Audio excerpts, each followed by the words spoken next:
I opened my eyes at 5:30 in the morning, as usual, even though my alarm clock hadn't rung in 3 years. My body remembered the schedule, like I still had to leave at 6:15 to pick up the first passengers on the Saratoga-Boston route. Habit is second nature, especially when you're 75. The first thing I saw was the empty half of the bed. Edith has been gone for 3 years, but I still wake up and expect for a moment to see her there, with a book or just sleeping, with her gray hair spread across the pillow. They say it gets easier with time. "Good morning, old boy," I said aloud, addressing the void, and rose slowly. My house, a small one-story cottage on the outskirts of Saratoga, was immersed in the pre-dawn silence. I walked to the kitchen, put the kettle on, and glanced at the calendar. Sunday, the day of the visit to Selma and Randall's. I used to look forward to these days, but now everything was different. Dawn was beginning to glimmer outside the window, illuminating my small but well-tended garden. Edith loved flowers. After she died, I kept tending the beds, as if she might come back to see if I had neglected her favorite roses and hydrangeas. Looking at the flowers, I remembered our last conversation about Selma. "Hugh, you must be firmer with them," Edith had said then, already weakened by illness. "Especially with Randall. He's a good man, but if you let him, he'll sit on your neck." I waved him off. What was wrong with helping my daughter and son-in-law? At the time, their requests seemed perfectly reasonable. Give Selma a ride to work when their car was in for repairs. Keeping an eye on the house while they went on vacation to Lake George. Minor repairs I could do thanks to the skills I'd acquired from years of maintaining my bus. The kettle whistled, snapping me out of my memories. I made tea, strong tea, just the way Edith liked it, and sat at the table, looking at the picture on the wall. Edith and I on our golden wedding day, a year before she died. She was smiling, but her eyes were already tired. The disease was beginning to show. "You were right, old girl," I murmured, raising my cup in a kind of toast. "As always." After Edith died, things began to change gradually, almost imperceptibly. First, Randall started calling more often, not to see how I was doing, but with requests. Their lawnmower broke down. Could I come over and mow their lawn? Of course, I said yes. Then they were in the middle of a bathroom remodel. Could I help with the removal of the old tile? Sure, why not? I was glad to feel needed, but soon the requests became more frequent. What started out as occasional help turned into regular duties.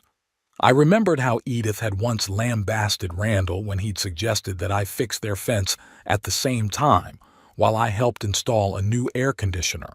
"Randall," she said in that special tone of voice I called steel velvet, "my husband is helping you with the air conditioner because he has experience with it. But he's not your handyman. If you need your fence repaired, hire someone or do it yourself."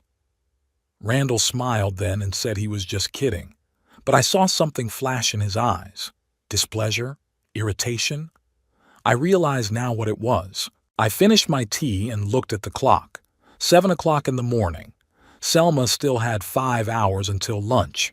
I decided to spend that time on myself reading the book I'd started a week ago, but hadn't gotten past the 3rd chapter. Constant requests for help left no time for reading. The book, a biography of Lewis and Clark, was on the bedside table.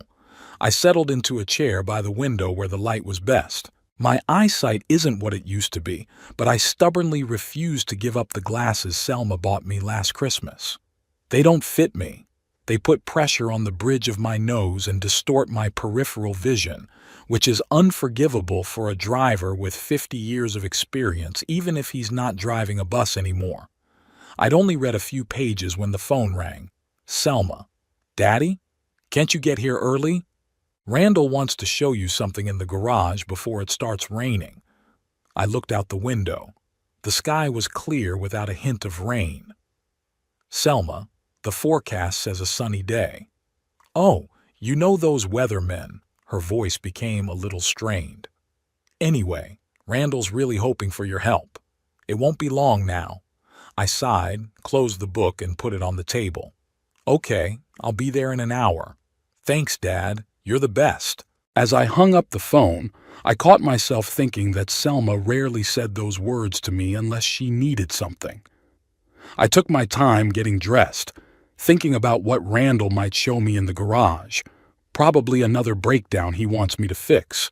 Probably his old Ford that's been acting up for months.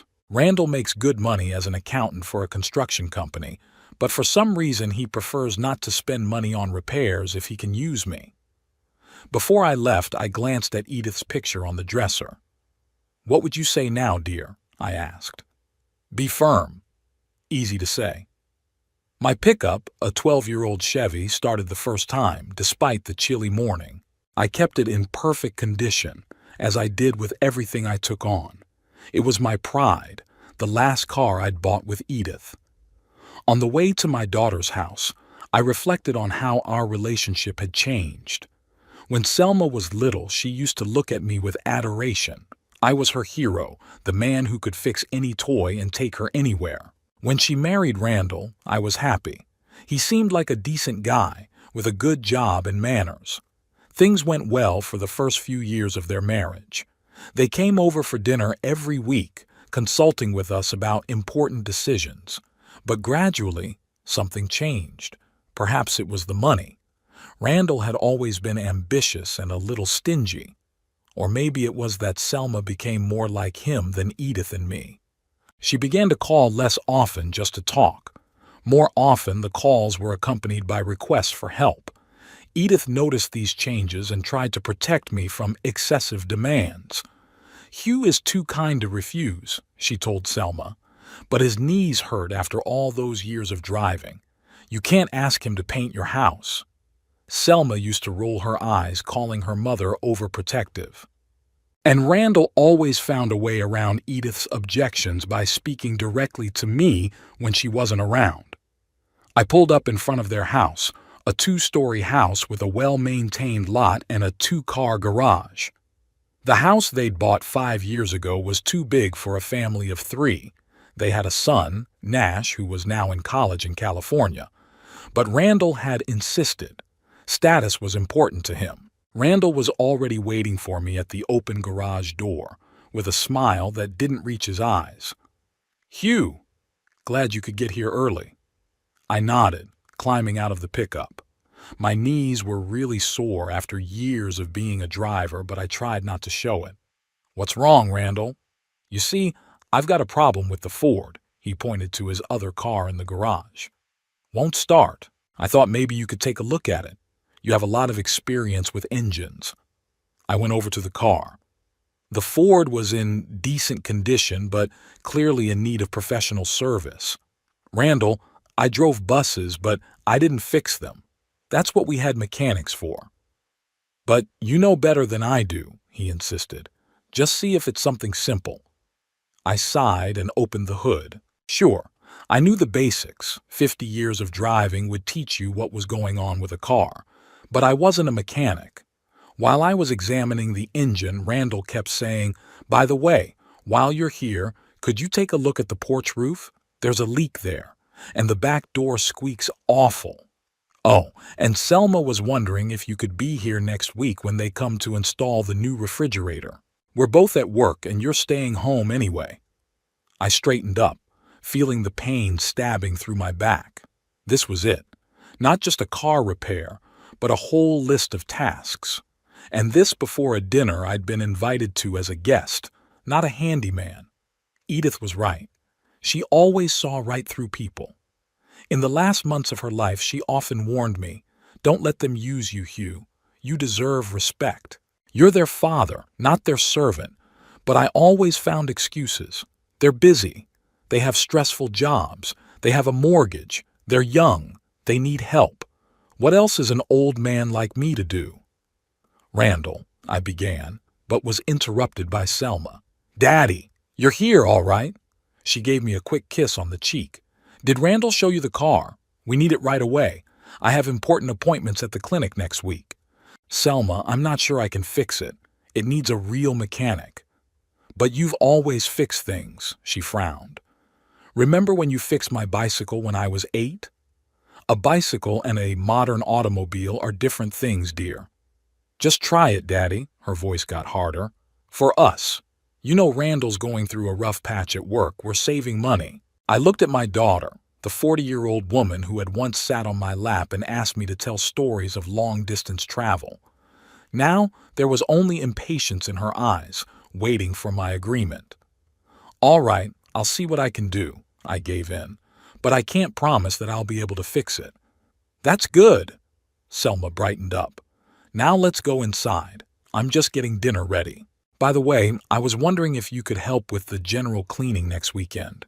Randall's busy with his reports and I can't do it alone. I followed her into the house in silence, thinking that if Edith were alive, she wouldn't have let it get this far. She would have protected me like she always did. Or maybe she would have given me the strength to protect myself. Over lunch, the conversation invariably returned to the fact that they needed my help. Randall talked about his plans to renovate the property, clearly hinting that he was counting on my free labor. Selma was discussing her friend's upcoming visit from New York, for which she needed to get the house in perfect condition. "How are you doing, Daddy?" Selma finally asked me, as if she had remembered her decorum. "Not bad," I answered. "I've started reading a book about Lewis and Clark." "Oh, that's interesting," she said, clearly not listening. "By the way, there's a light bulb burned out in the basement. Would you mind replacing it this afternoon?" Randall is afraid of heights. I looked at my son-in-law, a healthy 45-year-old man who was afraid of heights, but not afraid to ask his 75-year-old father-in-law to climb a stepladder. At that moment, I could almost hear Edith's voice. "Say no to them, Hugh. For once in your life, say no." But I didn't. I nodded and continued eating, feeling each bite stick in my throat. I didn't say no today. But looking at Randall's smug face and the detached look on my daughter's face, I thought I might have to do it soon. For my own sake. For the memory of Edith, who always wanted me to be stronger. After lunch, I changed a light bulb in the basement, looked at the porch roof, oiled the hinges of the back door, and fiddled with the Ford for another 2 hours, but still couldn't get it started. When I finally got ready to leave, it was nearly 7 o'clock in the evening. Selma shoved the next week's to-do list into my hands as if I were not her father, but a hired hand. "Thanks, Dad. I don't know what we'd do without you," she said, but there was no real gratitude in her voice. On the way home, I thought about how I'd gradually gone from father and father-in-law to free laborer, and that Edith, who'd seen it from the beginning, was right, always right. The rattling sound of the phone woke me up at 6 on a Tuesday morning. I struggled to reach the receiver, wondering who could be calling so early. "Dad, are you asleep?" Selma's voice sounded annoyed, as if I'd woken her up, not the other way around. "Not anymore," I answered, stifling a yawn. "Something wrong?" The Ford still wouldn't start. Randall has to be in an important meeting at 9, and my car's in the shop until tonight. "Could you come and drive him?" I glanced at my watch. Selma's house was about 20 minutes away, which meant I had to leave in half an hour at the most. "All right, I'll be there in 45 minutes. "Daddy!" Her voice became shrill. "Randall has to be there by 9 o'clock. 45 minutes is too long." "Selma, I have to at least wash up and get dressed." "Okay, but try to hurry." She hung up without saying goodbye. I sighed heavily. I'd gotten home late last night after a day spent trying to fix the Ford. My knees and back were still sore from standing in a reclined position over the engine for hours. After a quick wash and a slice of toast and tea, I got into my pickup. The morning was cool and misty, typical of early fall in Saratoga. I drove through the waking city thinking about how often Selma and Randall had called with similar requests lately. It was becoming a system. When I pulled up to their house, Randall was already waiting outside, tapping his foot nervously. He was wearing his best suit, the navy blue one with the tie I'd given him last Christmas. "Finally!" he exclaimed, climbing into the passenger seat. I thought I was going to be late. Good morning, Randall, I said, trying to stay calm. Yeah, good morning. He looked at his watch. We need to get to the business center, and fast. I pulled onto the road, mentally noting that I hadn't heard a thank you, or even the usual greeting. Randall was busy on his cell phone, occasionally taking his eyes off the road to tell me where to turn or overtake a slow-moving car. Like I hadn't driven buses on these roads most of my life. Left here, he pointed to the turnoff to a modern office building. You can drop me off at the entrance. I stopped, and Randall jumped out of the car, dropping me off as he went. Pick me up at 5. Don't be late. The door slammed shut, and he disappeared into the building without looking back. I sat in the car, staring after him, thinking about how it had come to this. When exactly did I go from being a respected father-in-law to a personal chauffeur? On my way home, I stopped at a small cafe to have a proper breakfast, a cup of strong coffee and an omelet. At a nearby table sat a gray-haired man about my age reading a newspaper. He caught my eye and nodded. "Good morning," he said. "You don't look like you've had the best start to the day." I smiled, surprised by his observation. "That noticeable?" "I've been a railroad conductor for 30 years," he replied. "I learned to read people. Parker Hicks," he held out his hand. "Hugh Aldridge," I shook his hand. "Retired bus driver." "Ah, a fellow transportation worker." Parker laughed. "You live here in Saratoga?" "Yeah, on Wildwood Drive." "You do?" "I just moved to the same street, 42, so we're neighbors. We got a talking." Parker turned out to be a widower like me, moving to Saratoga to be closer to his daughter. But unlike my situation, his daughter insisted on moving to help him, not the other way around. "Lisa calls every day and asks if I need help," Parker said with warmth in his voice. "Sometimes it's even annoying, but I appreciate her concern." I nodded, feeling a prick of envy. When was the last time Selma called just to see how I was doing? I don't remember. "Do you have kids too?" Parker asked. "A daughter," I answered. "Selma. She lives here with her husband." "Do you see them often?" "Too often," I blurted out, and I regretted it. "I mean, yeah, we talk a lot." Parker looked at me carefully. "You know, in 30 years on the railroad, I've learned not only to read people, but also to listen to what they don't say." I hesitated. Complaining about my own daughter to a stranger seemed wrong, but there was something about Parker's open face that made me want to be frank. "Let's just say," I said at last, "they're very counting on my help." "I see," Parker nodded. "And how often do you play the role of chauffeur at 6 o'clock in the morning?" I raised my eyebrows in surprise, and he grinned. I recognized the look on the face of a man who's been dragged out of bed early. "Plus, your pickup truck is in the parking lot. Engine still warm. You'd look good as a detective," I smiled involuntarily. "Yeah, I drove my brother-in-law to work. His car broke down. And he couldn't call a cab." The question caught me off guard with its simplicity. Really, why didn't Randall call a cab or ask a coworker for a ride? "Probably figured I'd be cheaper," I muttered. Parker shook his head. "You know, Hugh, my wife Virginia always said, 'Respect can't be bought, but it's easy to lose.' It sounds as if your family has begun to lose respect for you." His words echoed painfully in me, reminding me of Edith's warnings. We exchanged phone numbers before we parted ways, and Parker invited me to stop by his place for a weekend barbecue. "Nothing fancy, just steaks and beer, unless your family has some renovations planned for you," he added with a chuckle. When I got home, I found the red light blinking on my answering machine. A message from Selma. "Dad, I forgot to tell you this morning. We're getting the building materials for the porch on Thursday. Randall will be at work and I'm at a conference. Would you mind taking delivery? Oh, and by the way, our lawn is completely overgrown. Why don't you come by today and mow it?" I looked at the phone, feeling the irritation building inside. I'd already taken Randall to work today, and I had to pick him up at 5. Now I had to mow the lawn? And taking deliveries on Thursday like I don't have my own business? I dialed Selma's number, but it went to voicemail. She was at work and probably couldn't answer. Selma, it's Dad. I'll pick Randall up at 5 like we agreed, but I can't do your lawn today. I have, other plans. I paused, surprised at my own boldness. I'll call you back about Thursday. I hung up, feeling a strange mixture of guilt and relief.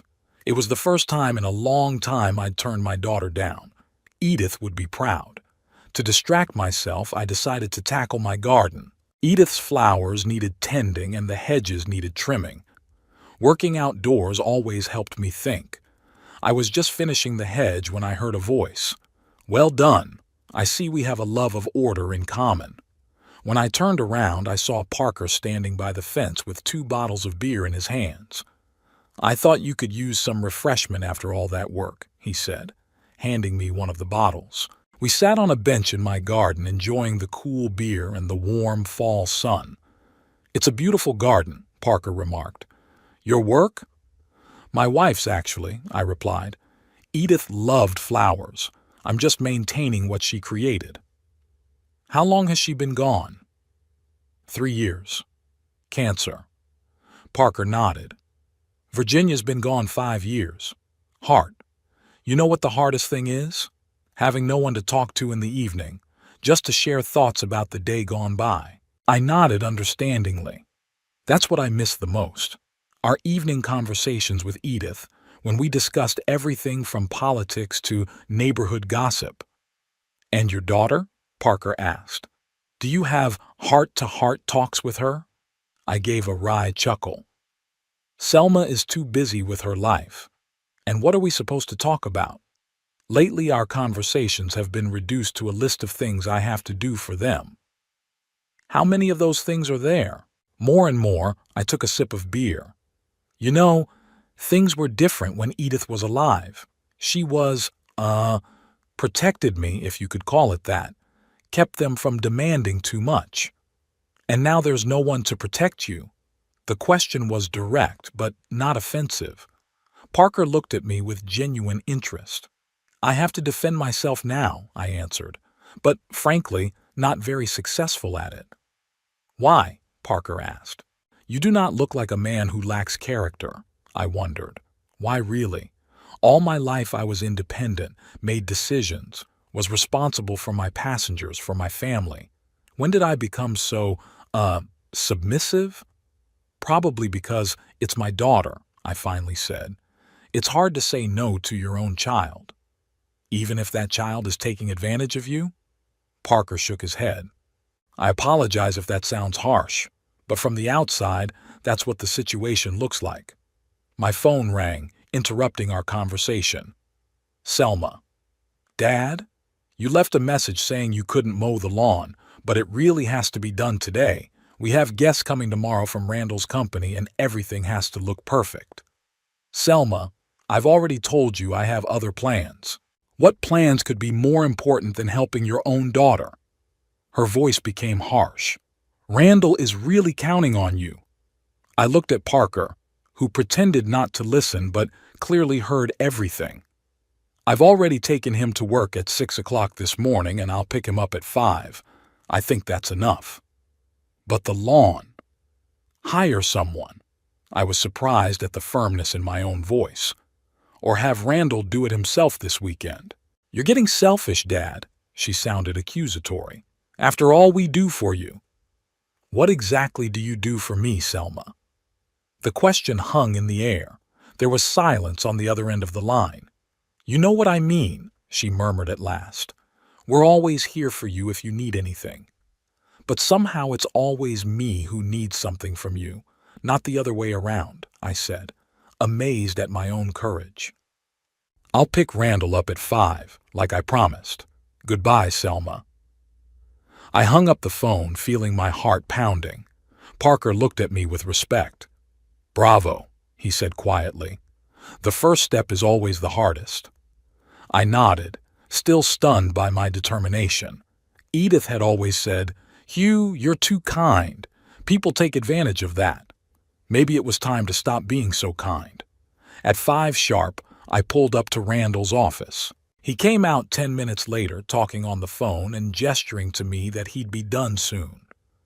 "Yes, of course, Mr. Jenkins. I'll have everything ready for tomorrow's meeting," he said as he got into the car. No, it's no problem. I'll see you tomorrow." He put the phone away and turned to me. "Home and hurry up. I have a lot of work to do tonight."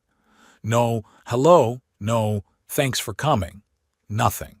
"Selma called today," I said, pulling into the driveway. "She wanted me to mow your lawn." "I?" Randall looked annoyed. "You know the company's coming over tomorrow. I need to make a good impression." I said no, I said calmly. "What?" He turned to me, clearly shocked. "Why?" "Because I had other plans. And I'm not your gardener, Randall." "But we're family," he exclaimed. "Family helps each other." "That's right," I agreed. "But it has to be mutual. And lately, I don't see you and Selma helping me. But I do see a long list of things I have to do for you." Randall squirmed uncomfortably in his seat. "Well, you're retired. You got plenty of free time. We have jobs, responsibilities." "I got a life too, Randall. I don't sit at home waiting for you to call me with another favor." The rest of the drive was spent in tense silence. When we pulled up to their house, Randall jumped out of the car, tossing it over his shoulder. "So you're not going to help us? Fine. We'll see how you do when you need our help." He slammed the door and disappeared into the house. I sat there looking after him, thinking about the last time I had really needed their help and whether I had gotten it. When I got home, I found a small box on my doorstep, a note from Parker. "Stopped by, but you weren't here.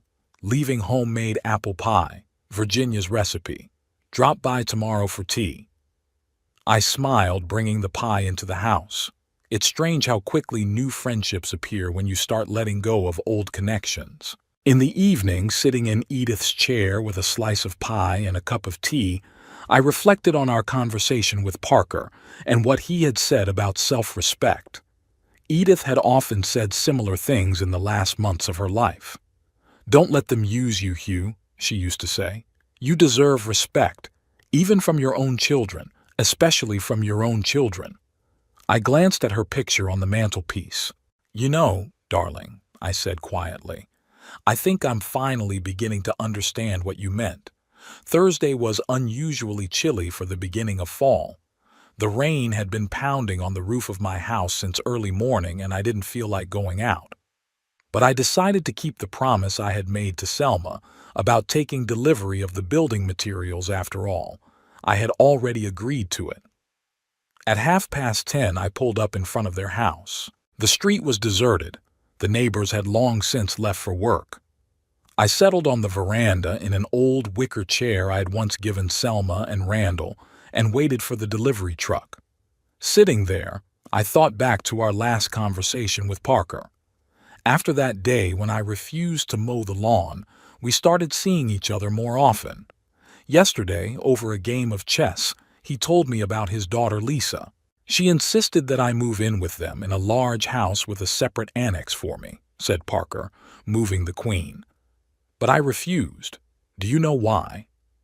I shook my head, contemplating my next move. "Because independence is the last thing we have left at our age, Hugh. When your body starts to fail and your friends are leaving one by one, being able to decide for yourself how to get through the day is a treasure you can't give away." His words stuck in my head, reminding me of the way Selma and Randall had gradually stripped me of that very thing: independence, freedom of choice, the ability to decide how to spend my days. The sound of a truck pulling up brought me back to reality. A large van with a construction store logo pulled up in front of the house. The driver, a young guy with tattoos on his arms, jumped out of the cab. "Delivery for Randall Price?" he asked, checking his clipboard. "Yeah, I'm his father-in-law," I answered, rising from my chair. "I'll take delivery." The driver nodded and opened the back door of the van. Inside was a mountain of materials: boards, sheets of plywood, bags of cement, boxes of fasteners, and tools. "Sign here." He handed me a clipboard. Where to unload? I looked at the amount of materials. Randall had talked about a small repair to the porch, but this would be enough to build a whole new addition. Let's go under the garage overhang, I suggested. It's dry there. For the next hour, the driver and his partner, whom I hadn't noticed before, hauled heavy materials. My knees whimpered in protest. My back ached with every movement, but I stubbornly continued to help. Pride did not allow me to show that at 75 I could no longer do such work. When we finished, I struggled to the chair on the veranda and sank heavily into it, feeling my heart pounding from overexertion. The driver, about to leave, gave me a concerned look. "Are you all right, sir? Can I get you some water?" "I'm fine," I said with a wave of my hand. I just needed to catch my breath. When the van pulled away, I pulled out my cell phone and dialed Randall's number. He answered after the 5th ring. "Yeah, Hugh. I'm a little busy. The delivery's here," I said. "It's all stacked up in the garage. But Randall, that's enough material for a whole house, not a porch." "Oh yeah," I could hear the impatience in his voice. "I thought I'd renovate the side addition and the back patio at the same time. If I'm gonna do it, I'm gonna do it right? "And who's going to do all this?" I asked, already guessing the answer. "Well, I thought you'd help," he said, like it was the most natural thing in the world. "You have a lot of free time on your hands, and I can only do it on the weekends, and not always." I took a deep breath, trying to fight the irritation that was building. "Randall, that's a lot of work. Not for one person, especially not someone my age." "Come on, Hugh." His tone turned slightly dismissive. "You're in great shape for your age, and who else would I trust with a job like this? It's for the family." I didn't answer, and he went on, taking my silence for agreement. "By the way, my Ford's still standing. The mechanic wants $800 for repairs. It's a ripoff. I thought maybe you'd take another look, with your experience." "Randall, I told you before, I'm not a mechanic. I was a driver." Yes, I remember," he interrupted. "But still, $800, that's crazy. Look, I gotta run to my meeting. I'll see you tonight, okay? Selma's making your favorite casserole." He disconnected before I could tell him I wasn't coming over tonight. I sat on the veranda of their house, looking out at the rain and feeling the determination growing inside. Something had to change. This can't go on like this. I got home around noon, soaked and tired. After changing into dry clothes, I called Parker and told him what had happened. "Come over to my place," he suggested. "I'll make you a good coffee, and we'll discuss your situation." 20 minutes later, I was already sitting in Parker's kitchen, warming my hands on a cup of strong coffee. "So," he said, taking a seat across from me, "they want you to single-handedly build them an addition, fix up their car, and, I assume, continue to be their personal chauffeur." I nodded, feeling how ridiculous that sounded when said out loud. "And all for free, of course," Parker added, shaking his head. "Hugh, do you realize they're just using you?"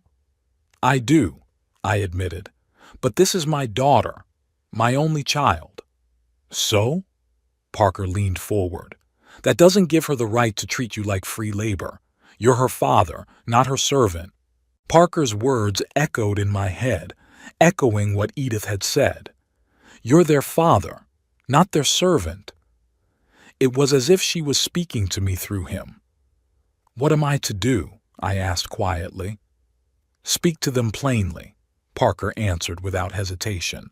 "Tell them you're willing to help in a reasonable way, but you can't be their full-time employee. And if they don't realize that, perhaps you need to distance yourselves for a while." "Distance?" I raised my eyebrows. "Are you suggesting I stop communicating with my own daughter?" "Sometimes people only appreciate what they have when they lose it," Parker shrugged. "Virginia often said, 'The best lesson is the one taught by life itself.'" We talked for a few more hours. Parker told how, after his wife died, his son tried to control his life by insisting that he sell the house and move into a nursing home for his own good. and how he steadfastly refused, after which his son didn't speak to him for months, and then apologized and acknowledged his right to be independent. "Sometimes you have to be willing to lose something to keep yourself," Parker said in parting. "Think about it. Back home, I sat in Edith's chair and looked at her picture for a long time. What would you do in my place?" I asked quietly. Of course, the picture didn't answer, but I knew the answer. Edith never let anyone overstep the boundaries of respect, not even our favorite daughter.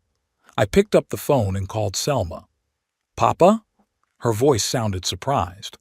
"Are you coming over for dinner?" "No," I answered calmly. "We need to talk, Selma. A serious talk. Could you and Randall come to my place tomorrow night?" "Tomorrow?" She hesitated. "We have plans. Dinner with Randall's co-workers." "Saturday, then," I suggested. "It's important, Selma." "Okay," she sighed. "Saturday, 6 o'clock at night. But what's wrong?" "We'll talk when we meet," I said goodbye and hung up. The next day was spent in preparation. I didn't just want to say everything that had accumulated. I wanted to be ready for any outcome, including the most radical. I pulled a small suitcase from the mezzanine, the same one Edith and I had taken on our last trip to the coast of Maine together 6 months before she died. I carefully stowed several sets of clothes, personal hygiene items, medications, a photograph of Edith, and a small box of memorabilia. Parker, whom I told of my plans, offered to let me stay with him if I needed to. "My door is always open to you, old boy," he said. "And you know what? I've been meaning to go fishing in Maine for a long time. Will you keep me company if your family negotiations don't go according to plan?"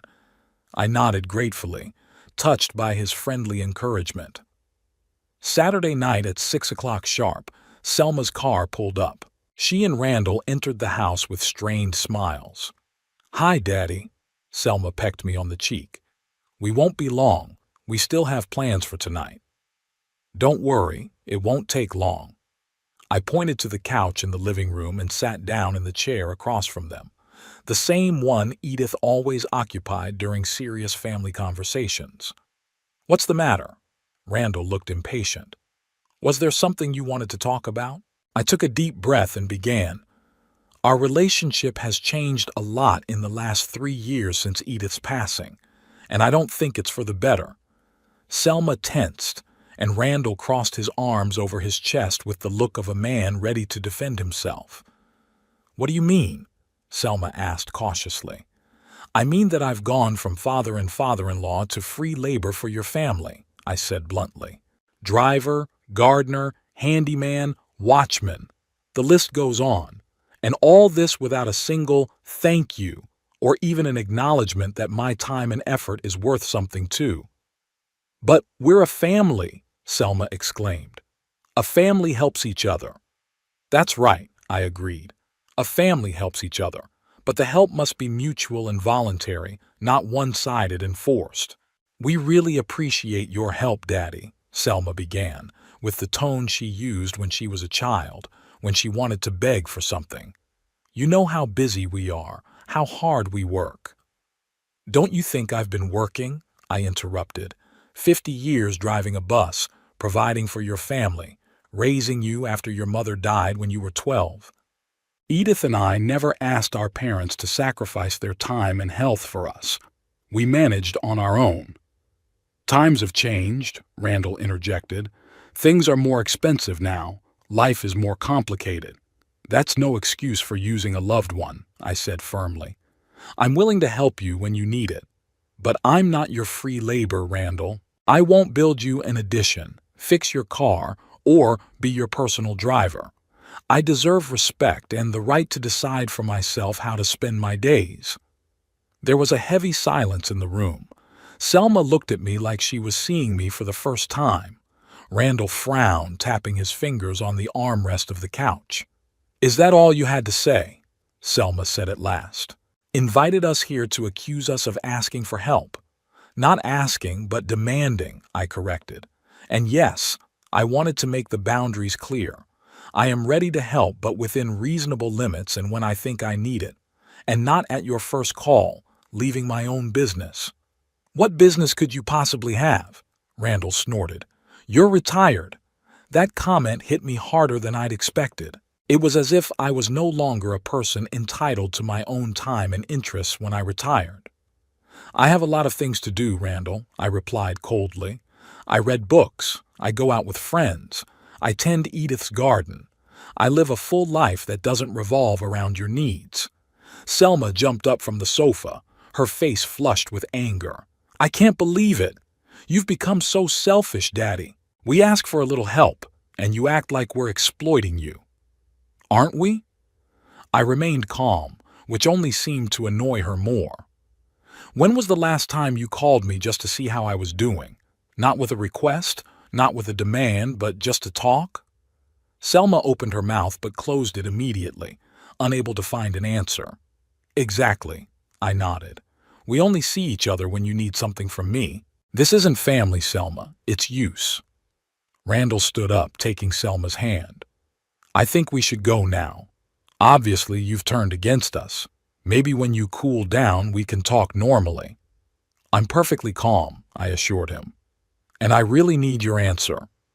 Are you willing to respect my boundaries and my right to decide when and how I can help you? Selma snatched her hand from Randall's and turned to me. You know what, Daddy? You're putting us in a terrible position. We were counting on your help with the repairs, with the car. What are we supposed to do now? The same thing all other people do, I answered. Hire professionals or do it ourselves. That takes money. Randall was indignant. Which we don't have right now. Then maybe you should put it off until a better time, I suggested. What would you do if you weren't counting on the free labor of an old man?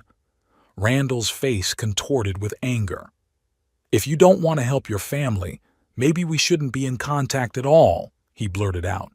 Randall, Selma exclaimed, but there was no real protest in her voice. No, really, Randall continued. If he doesn't want to be a part of the family, to help us when we need it, then why have a relationship at all? I looked at my daughter, expecting her to rise to my defense, to say something against those cruel words. But she remained silent, staring at the floor. Do you agree with him, Selma? I asked quietly.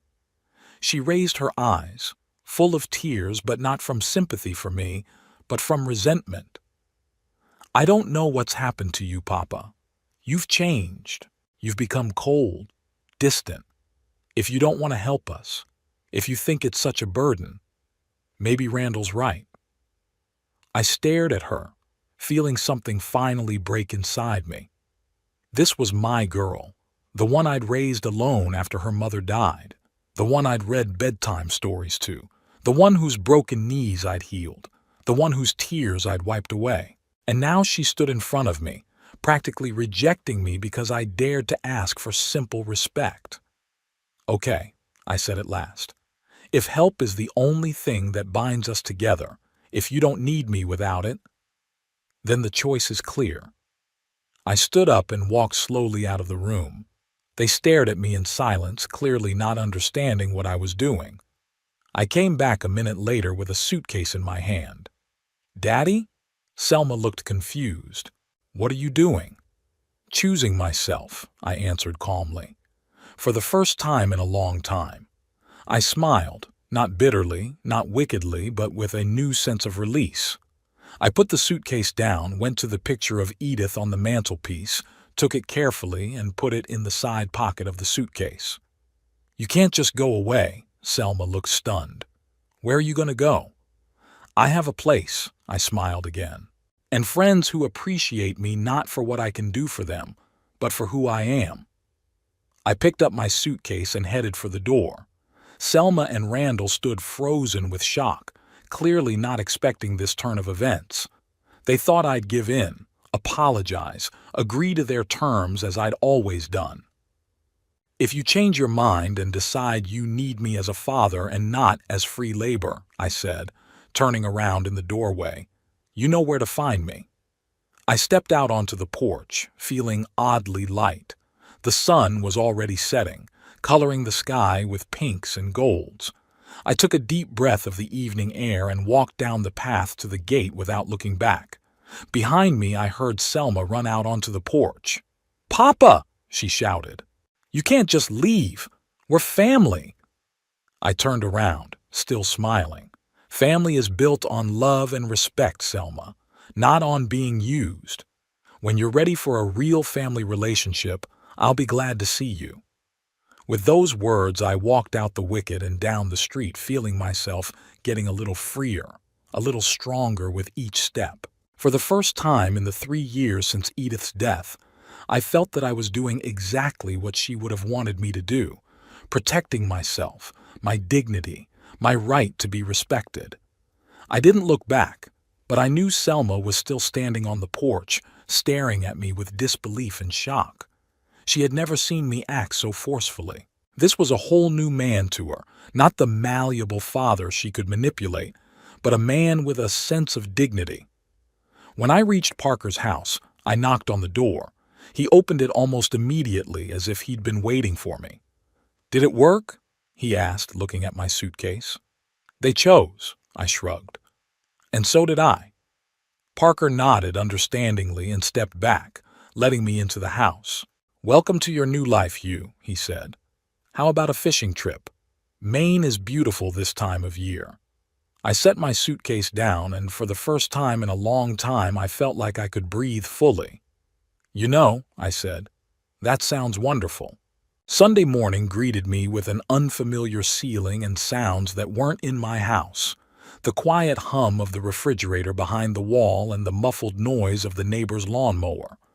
I lay in Parker's guest bedroom, remembering the events of last night and marveling at my own resolve. I, Hugh Aldridge, 75 years old, a former bus driver, had left home for the first time in my life, slamming the door. Or rather, I slammed it gently behind me, but that didn't change the point. "Good morning, fugitive." Parker stood in the doorway with 2 cups of coffee. "How did you sleep in your new place?" "Surprisingly well." I sat up in bed, accepting the cup. "Thanks for the shelter." "It's nothing," he said. "That's what friends are for." We ate breakfast on the veranda, looking out at the pinking morning sky. Parker didn't ask about the details of last night's conversation with Selma and Randall, for which I was grateful. Instead, he unfolded a map on the table. "Here's my suggestion," he said, pointing to a curving line heading north. "We go to Maine, to Sebago Lake. An old friend of mine has a small shore house there that he rents out to fishermen. It's off-season, so the cabin is available. A week of fishing, fresh air, and no strings attached. What do you say?" I stared at the map, feeling a long-forgotten sense of anticipation awaken inside. Edith and I loved to travel when she was alive. I hadn't been out of Saratoga much in the last 3 years, except for trips with Selma and Randall. "That sounds wonderful," I replied. "When do we leave?" "What's wrong with today?" Parker smiled. "If we leave in a couple hours, we'll be there by tonight. That's what we decided." I called a neighbor, Mrs. Peterson, and asked her to look after my house and Edith's flowers. The old lady promised to water the roses and check the mail. We left at 10 in the morning in my pickup truck. Parker insisted that I drive. "You're a professional driver," he said. "I've spent my whole life on trains and I don't feel comfortable driving." The drive to Maine took about 6 hours. We drove slowly, stopping at scenic spots and small roadside cafes. Parker was a great traveling companion. He knew many stories about his railroad travels and could listen without interrupting. About halfway to Sebago Lake, I realized that I hadn't checked my phone since this morning. Usually I kept it handy, waiting for Selma to call me with another request. Now, the phone was in the glove compartment and it didn't bother me at all. "What are you thinking about?" Parker asked, noticing my thoughtfulness. "About freedom," I answered. Strangely, I felt more free now, sitting in a car hundreds of miles from home, than I did when I was in my own living room. Parker nodded understandingly. Sometimes you have to be physically distant to feel emotionally liberated. "You know what my Virginia used to say? Freedom is not the absence of obligations, but the ability to choose for yourself what obligations to make. I nodded, thinking that Edith would probably agree with that. She'd always told me that you had to know how to say no, even to people close to you if their requests were out of line. I wish I'd listened to her sooner, I muttered. Who? Parker asked. Edith, my wife. She warned me that Selma and Randall would use me if I let them, and she was right. She always is. It's never too late to start listening to wise counsel, Parker observed, even if it was years ago. By evening we reached Sebago Lake. The cabin of Parker's friend turned out to be a small log structure 100 meters from the shore. Nothing luxurious, but clean and cozy. 2 bedrooms, a living room with a fireplace, a kitchen with basic amenities, and a covered veranda overlooking the lake. Walter's house, Parker introduced as we unloaded our stuff. Walter Kinney, my college classmate. He spends his summers here and goes to Florida for the winter. Typical snow migrant, he grinned. We settled in, unpacked the groceries we'd bought along the way, and settled on the porch with beers, watching the sun set behind the lake, coloring the water golden and scarlet. Here's to new beginnings. Parker lifted the bottle. To new beginnings, I echoed, clinking glasses with his. We sat in silence, broken only by the splash of the waves and the distant cry of seagulls. For the first time in a long time, I felt peaceful. Monday morning greeted us with mist over the lake and a chill. After breakfast, Parker retrieved 2 rods and a box of fishing tackle from the pantry. How long have you been fishing? He asked, holding out one of the rods to me. About 20 years ago, I guess, I admitted. Edith wasn't much of a fisherman, and after she died, I didn't have time for it. It's okay. It's like riding a bike. It's a skill you don't forget, Parker encouraged me. We walked down to a small dock where a simple wooden boat was tied up.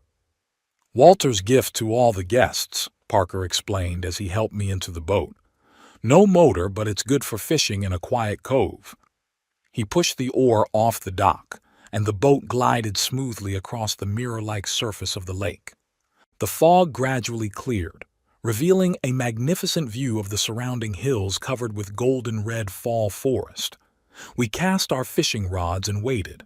The silence was special, not oppressive, like loneliness, but calm and comfortable, as it can be only between old friends who do not need to fill every pause with words. Look, you've got a bite, Parker suddenly exclaimed. I yanked the rod, feeling resistance at the other end of the line. After a short struggle, I pulled out a decent-sized bass. Nice catch, Parker approved. Sounds like you've got talent. We spent the entire morning on the lake, catching enough fish for a good dinner. When the sun was high, we returned to shore. There we were met by a man about our age sitting on a bench by the dock with his own fishing rod. I see you had a good fishing trip, he greeted us. I'm Bennett Clark, Walter's neighbor, he said, extending his hand. Parker Hicks, my friend said, shaking his hand. And this is Hugh Aldridge. Are you a guest of Walter's? Bennett asked. He'd mentioned someone was coming. How long have you been fishing on the Sebago? First day, I said. But it's a great place. Best in Maine. Bennett nodded proudly. I've lived here for the last 10 years since I retired. Never regretted it. We got to talking. Bennett turned out to be a former high school history teacher. He'd been widowed 5 years ago and moved to the lake, where there was a colony of retired people. There are about 15 of us here, he said as he helped us carry our catch to the cabin. A kind of community. We fish together, organize barbecues, and, in winter, board game nights. Today, by the way, Laura and Jim are having their wedding anniversary party. The 50th, you know. You should come. We don't want to impose, I said. There's no imposition, Bennett said. All of Walter's guests are our guests, especially with a catch like this, he winked, nodding at the fish. Parker accepted the invitation enthusiastically, and I didn't object. After lunch, Bennett returned to walk us to Laura and Jim's house, a large one-story structure on the opposite side of the bay. The party turned out to be warm and homey. Elderly couples and single retirees, about 20 people in all, gathered on a large veranda decorated with garlands and flowers. We were introduced to everyone present, and soon I felt as if I had known these people for years. Jim Emerson, the owner of the house and the master of ceremonies, was a former fishing boat captain. His wife Laura had been a nurse all her life. They married very young and went through many trials together. The secret to a long marriage, Jim interjected when someone asked that question. Respect. Without it, even the strongest love won't survive. I nodded silently, thinking about Edith and how we had always respected each other's choices and space. It was that respect that was sorely lacking in my relationship with my daughter and son-in-law. To my surprise, none of the people gathered treated me condescendingly because of my age. On the contrary, when I mentioned my experience driving a bus, many people were interested in asking about the roots and stories of the driver's life. 50 years behind the wheel is impressive, said Eleanor, a former librarian who is now a painting enthusiast. You must have seen the country change from the window of your bus. It was the best viewpoint, I agreed, feeling a surge of pride in my work. I've seen small towns turn into suburbs, whole neighborhoods built and torn down. It was like witnessing history in motion. The evening flew by. We sang songs accompanied by Robert playing guitar, shared stories, laughed at jokes. To my surprise, not once did anyone ask me to fix, help, or do anything, just to keep me company, to share experiences, to be part of the community. By the time Parker and I walked back to Walter's cabin, it was getting dark. The stars over the lake were shining with a brightness you don't see in the city. "You like it here," Parker said. It wasn't a question, but a statement. "Very much," I admitted. "These people, they're so real, and they treat each other with such respect." "Because they chose to be here," Parker said. "Chose these people as their community. No obligations of blood or marriage, just mutual respect and common interests." I pondered his words. Indeed, all these people were here by choice. They had created a kind of family, not by blood, but by spirit. The next days flew by like one. We fished, hiked in the surrounding forests, gathered at someone's house in the evenings to play games or just talk. I got to know some amazing people, each of whom lived a colorful, eventful life. There was Agatha Davis, a former civil rights attorney who, at 70, began writing detective novels. There was Frederick Moon, a former jazz musician who traveled the world. There was Esther and Howard Pierce, a couple who had been teachers in the same school all their lives and raised 5 children. And all of them, absolutely all of them, treated me as an equal, an interesting conversation partner, not as free labor or a burden. On the 4th day of our stay, as Parker and I were returning from a fishing trip, I noticed my phone's missed call indicator blinking. Several calls to be exact, all from Selma. I decided to call her back tonight. "You don't have to," Parker remarked when I told him that. "You're entitled to time to yourself." "I know," I replied, "but I'm still her father. I want to make sure nothing serious has happened." That evening, sitting on the veranda of the lodge with a cup of tea, I dialed my daughter's number. She answered after the first ring as if she was holding the phone in her hand. "Daddy!" Her voice sounded strained. "Finally! I've been calling you all day." "I was fishing," I answered calmly. "What's wrong, Selma?" "What happened?" She was almost screaming. "You disappeared. You didn't tell anyone where you were going. I came to your house and it was empty.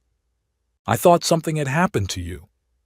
"I went to Sebago Lake with a friend," I said. "And I didn't disappear, Selma. I left after we talked, remember? When you and Randall decided that if I didn't work for you for free, we shouldn't talk." There was silence on the other end of the line. Then Selma continued in a quieter voice. "Dad, that's not what we meant. We were upset. We spoke out of turn." "What did you mean?"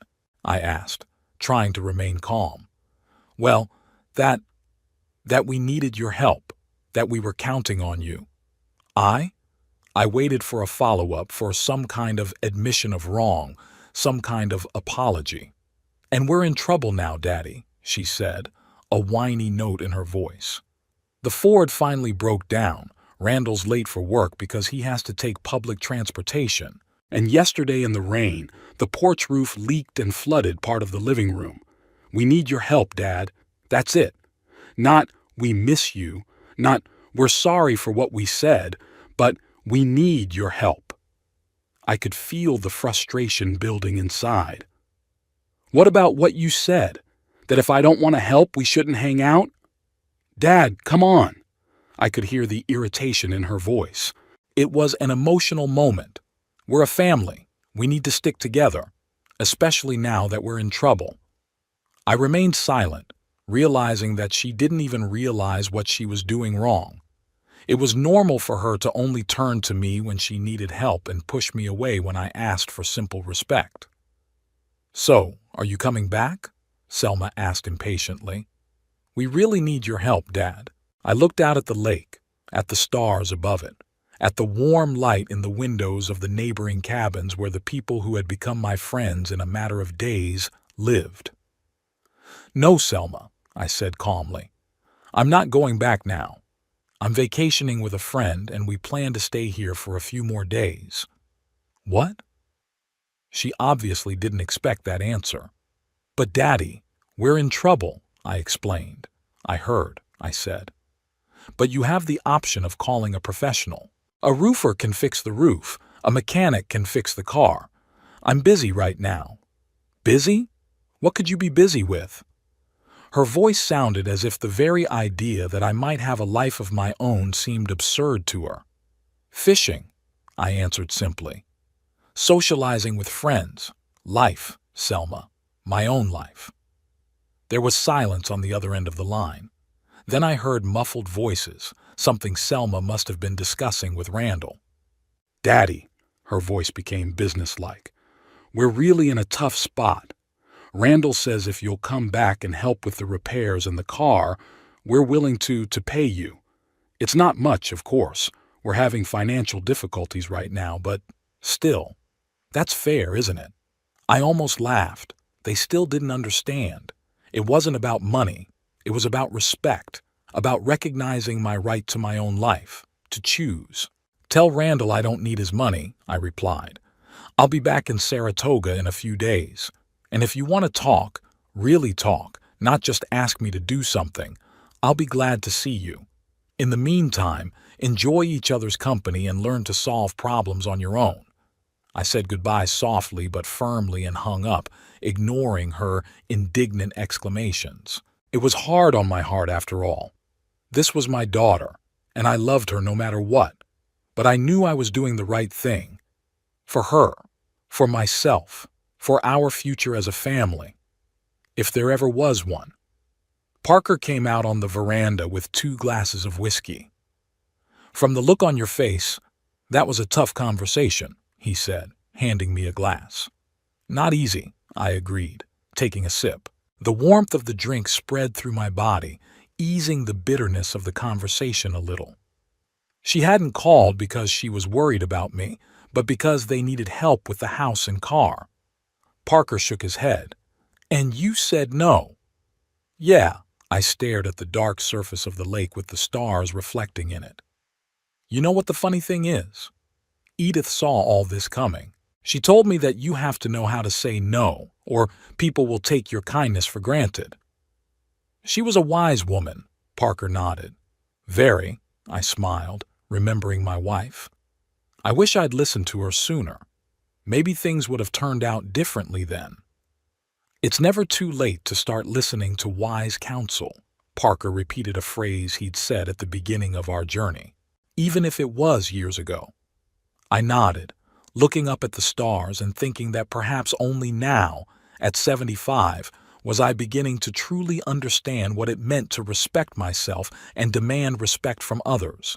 And that, contrary to everything Selma said, it's not selfishness. It's just healthy boundaries which are necessary in any relationship, even between parents and children. To new beginnings, I raised my glass, repeating our first toast on this lake. To new beginnings, Parker said. And here's to wisdom, which comes when it wants to. We sat on the veranda for a long time, talking about life, about our wives, about trips we'd like to take. At one point, we were joined by Bennett and Agatha, who were returning from an evening walk. The conversation continued, filled with laughter and stories. And I thought about how strangely life works. Sometimes you have to lose something familiar to find something much more valuable. Sometimes you have to walk away to realize who you really are. The week at Sebago Lake flew by. Each day was filled with simple pleasures. Fishing at dawn when the fog still lingered over the water, long walks in the fall forest with leaves rustling underfoot, evenings with new friends playing board games or just talking by the fireplace. I felt my shoulders broadening every day, as if I were shedding the invisible weight I had been carrying for the past 3 years. Twice during that time Selma called, but I didn't pick up. Not out of petty revenge, just didn't want to interrupt the rare moments of peace and joy I'd finally found. She left messages, first annoyed, then begging, but they all boiled down to one thing. They needed my help, and as soon as possible. On the last night of our stay, the local retirement community threw a farewell dinner for Parker and me. The table was set right on the pier, setting up kerosene lamps that created a warm, cozy light. Jim Emerson prepared his specialty, salmon baked with herbs picked from the local woods. Agatha brought homemade bread, and Bennett brought bottles of his own apple cider. To new friends, Jim proclaimed, raising his glass, which I hope will soon become old friends. Everyone laughed and raised their glasses. I looked at those faces, glowing with sincere kindness and joy, and thought about how quickly they had accepted me into their circle. No conditions, no expectations, just because they enjoyed my company and I enjoyed theirs. "You should come back in the spring," Eleanor said as she put more salad on my plate. "It's paradise when the apple trees are in bloom." "I will," I promised, and it was a sincere promise. After dinner, when most of the guests had gone, Parker, Bennett, Agatha and I sat around a small fire on the beach. The conversation turned to family, children, and grandchildren, the joys and challenges of intergenerational relationships. My son Nathan has only recently realized that I am not just his mother, but a separate person with my own interests and desires, Agatha said, looking thoughtfully at the fire. It took him 42 years and my flat refusal to babysit his children every weekend to realize that. "And how did he take the refusal?" I asked, thinking about my situation. "Oh, it was a whole drama," she grinned. "Accusations of selfishness, reminders of how much he'd done for me, the standard stuff. But I stood my ground. I love my grandchildren, but I want to see them when I want to see them, not on a schedule that suits my son and daughter-in-law. And you know what? After a couple months, things got better. Now they ask if it's convenient for me beforehand instead of just putting it in front of me." I nodded, recognizing in her story echoes of my own. "What about you, Hugh?" Bennett asked. "You don't seem to be doing well with your daughter either, do you?" I talked briefly about the situation with Selma and Randall, how I had gradually become their free laborer, and my sudden decision to leave them. "I recognize the story," Bennett nodded. "My daughter never asked me to do anything around the house, but she expected me to babysit my grandchildren every time they wanted to go out. When I refused once again, canceling my plans for the evening, she was genuinely indignant. 'But what could you possibly be doing?' she asked, as if a man in his 70s couldn't have a life of his own. That's exactly the kind of question Selma asked me. I shook my head. It was as if the very idea that I might have my own affairs seemed absurd to her. "It's a common problem," Parker said. "Children, even adults, often see us only in the role of father, mother, grandfather, grandmother. It's hard for them to realize that we are human beings first and foremost, with our own desires, interests, and the right to our own time. The right to our own time, I repeated thoughtfully. It sounds so simple, but somehow it is so hard to defend. Because we often forget that right, Agatha said, especially when it comes to children. We get used to putting their needs before our own, and that pattern persists even when they grow up. We talked for a long time about children, about boundaries, about the importance of self-respect. As I listened to the stories of these people, so different but united by common experiences, I felt a resolve grow inside. I am not alone in my situation, and if they were able to find balance, then so can I. Saturday morning greeted us with pouring rain. Parker and I quickly packed our bags, said goodbye to the lodge owner, and headed back. The drive took longer because of the worsening weather, and by evening, as we entered Saratoga, I was feeling tired, but it was the pleasant fatigue of a man who had had a good time. Parker offered to let me stay at his place another night, but I decided to go home. It was time to face my life head on. The house greeted me with a chill and a slight musty odor, typical of a room that had been closed for a week. I opened the windows, despite the drizzle, put on the kettle, and began to sort through the mail that Mrs. Peterson had carefully stacked on the table. Bills, advertisements, a couple of magazines I subscribed to, nothing much. Just as I was settling into my chair with a cup of tea, the doorbell rang, sharp, insistent. I knew who it was before I even opened it. Selma stood on the doorstep, drenched from the rain, with disheveled hair and red eyes. She looked as if she hadn't slept for several nights. "Daddy!" she exclaimed and hugged me with a rush. "You're back at last!" I gently pulled away and let her into the house. "You're soaked. Let me make you some tea." She walked into the living room, looking around nervously, as if checking to see if anything had changed in the week I'd been away. "I called you several times," she began with reproach in her voice. "You didn't answer." "I was busy," I replied simply, pouring her tea. "I was on vacation with friends." "With friends?" She looked surprised. "What friends?" "New and old." I didn't go into details. "What's the matter, Selma? You look upset." She took a sip of tea and set the cup down so sharply that some of the contents spilled out onto the saucer. "What's wrong? You're asking what happened." Her voice trembled. "You disappeared for a week. You didn't answer your phone, and we're falling apart." "What's falling apart?" I asked calmly. "Everything." She splashed her hands. "The Ford has finally broken down. The mechanic says we have to replace the whole engine. The roof on the porch is leaking more and more, and yesterday's rainstorm flooded half the living room. Randall is late for work because of public transportation, and his boss has already reprimanded him, and now the refrigerator is acting up." I listened to this stream of complaints, noting that not once did I hear, "We missed you," or "We were worried," just problems that I had to fix. "And what do you want me to do, Selma?" I asked when she paused to catch her breath. "Help us, Daddy." There was desperation in her voice. "You've always helped us. Look at the car. Fix the roof, at least temporarily." "Randall says he's willing to pay you," she said it like she was doing me a big favor. "It's a little bit of a hardship right now, but still." I looked at my daughter, a 40-year-old woman who was acting like a cranky child expecting Daddy to solve all her problems, and I suddenly realized with startling clarity that I was partly to blame for this myself. I'd indulged her for too long, for letting her use me without asking for anything in return, not even basic respect. "No," I said calmly. "What?" She stared at me blankly. "I said no, Selma. I won't fix your car or your roof or your refrigerator." "But why?" She looked genuinely shocked. "You've always helped. You're my father."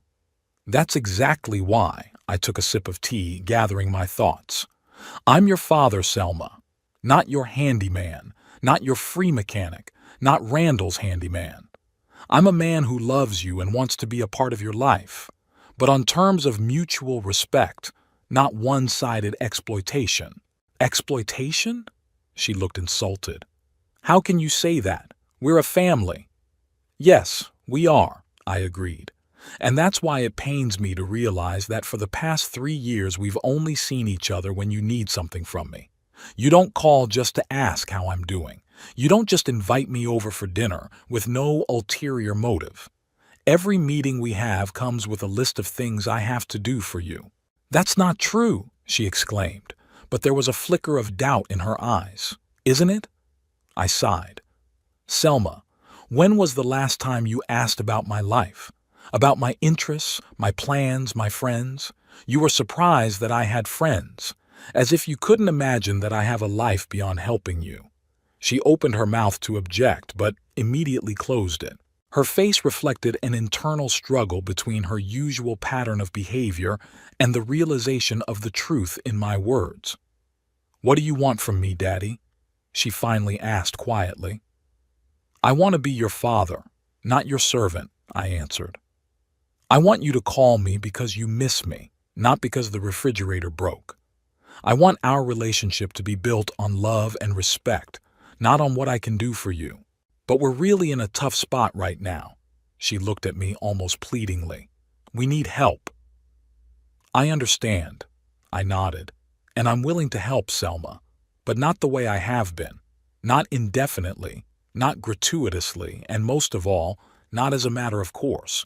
If you're asking me as a father to help you in a difficult situation, I'll do what I can. But if you and Randall just want to save money on repairs at my expense, no. Selma was silent for a long time, staring into her cup. I watched her face shift between emotions, distrust, resentment, anger, and finally something resembling understanding. You've changed, Daddy, she finally said. Yes, I agreed. I have changed. I've begun to respect myself, Selma, and demand respect from others, even from my own daughter. And now what? She looked confused. Aren't you going to help us? I will, I smiled, but on my terms. If you need my help with the car, I'll see what I can do. But don't expect me to show up at the first call, dropping what I'm doing. Don't expect me to work from dawn to dusk as your personal handyman. And most importantly, don't take my help for granted. That's fair, she said slowly, as if tasting the word. And one more thing, I added. I want us to see each other sometimes, just like that. No to-do list, no ulterior motives, just a father and daughter spending time together. Tears came to her eyes. I'll try, Daddy, she said in a shaky voice. I really will. I went over and hugged her, feeling her cling to me like when she was a little girl and something scared her. In that moment, she was my little girl again. Not a grown woman who only saw me as a tool to solve her problems. I love you, Selma, I said quietly, and I always will. But love doesn't have to mean sacrificing yourself to the point of exhaustion. Edith has always understood that. It's time we understood it too. The mention of Edith made her wince. She pulled away and looked at me with moist eyes. Mom would never have let us treat you like that, she admitted with a sigh. She always protected you, even from me. She protected all of us, I corrected, from our worst selves. Now we'll have to learn to do it ourselves. Selma wiped her eyes and smiled weakly. I don't know what Randall will say. That's your business, I shrugged. But if he wants me to help you, he'll have to accept my terms. Otherwise, there are plenty of specialists who'll do anything for money. She nodded, clearly not fully convinced, but at least willing to try. It was a small step, but in the right direction. After Selma left, I sat in my chair for a long time looking at Edith's picture. The conversation had been difficult but necessary. I didn't know if Selma and Randall would really be able to change their attitude toward me, but at least now they knew my position, and I wasn't going to back down from it. The next morning I called Parker and suggested a walk to the lake in the park. It was a sunny day, despite the chill of fall. We sat on a bench by the water, fed the ducks, and talked about the past week, new friends from Sebago Lake, and plans for the future. Selma came by yesterday, I said when the topic of conversation turned to my family. How did it go? Parker looked interested but not surprised. Better than I expected, I admitted. She was in a panic over their house and car problems, demanding my immediate help. But I refused. I mean, not exactly refused. I said I would help, but on my terms, with respect for my time and effort. And she agreed? I guess she had no choice, I grinned. It was the first time she'd seen that I wasn't going to give up and go back to the way things were. Good. Parker nodded approvingly. You know, Hugh, I'm proud of you. Not everyone at our age can find the strength to change an established relationship, especially with children. Thank you, I smiled, feeling warmed by his words. You know, I used to think it was too late to change things. That at 75 you should just go with the flow and accept things as they are. But this week, it showed me that it's never too late to start respecting yourself and demanding respect from others. Exactly, Parker nodded. Age is just a number. It's how you feel inside that matters. We sat on the bench, looking out at the lake, at the ducks scurrying about, at the fall leaves swirling in the breeze. I thought about how my life had changed in 1 week, about new friends, about a new sense of freedom and self-worth, about the fact that, for the first time in a long time, I was looking to the future with hope instead of tired resignation. Do you know what Edith would say if she were here? I asked, looking up at the sky where the clouds were floating leisurely. What? Parker turned to me. She'd say, I told you, Hugh. I always said you're stronger than you think. I smiled, remembering her voice, her intonation, and she was right. She always was. Smart women are usually right. Parker smiled too. Virginia had said a lot of things to me too that I only listened to after she left. We fell silent, each of us immersed in our own memories. I suddenly thought that perhaps our wives were looking down at us now, nodding approvingly, seeing that we were finally living the life they had always wanted with dignity and self-respect. By the way, Bennett called this morning, Parker said, breaking the silence. He and Agatha are going on a little trip up the coast next month. They're inviting us to join them. Sounds like fun, I thought. You know, I think I'm going to go for it. I've been wanting to see the ocean again for a long time. That's great, Parker clapped me on the shoulder. Then it settled. I nodded, feeling the anticipation growing inside me. For the first time in a long time, I looked forward to the future not with anxiety or apathy, but with interest. At 75, my life was not ending. It was as if it were beginning anew, on new, healthier grounds. The ducks on the shore made a fuss, sharing a piece of bread someone had thrown. Parker and I laughed as we watched the commotion. The day was beautiful, the air was fresh, and there were many new roads and opportunities ahead. I thought of Selma, of our conversation yesterday. Maybe she really will be able to change. Maybe we could build a new, healthier relationship based on mutual respect rather than one-sided exploitation. Or maybe we won't. But either way, I was no longer going to sacrifice my dignity for the illusion of a family relationship. To new beginnings, I said, raising an imaginary glass. To new beginnings, Parker said. And here's to never being too late to start respecting yourself. I smiled, looking out at the lake and thinking that Edith would be pleased. She'd always wanted me to be strong, to not let anyone, not even our daughter, rob me of my dignity. And even though it took 75 years and a week on a lake in Maine to do it, better late than never. Sometimes you have to walk away to find yourself. Sometimes you have to lose something familiar to find something much more valuable. And sometimes what seems like the end is actually the beginning of something new and wonderful.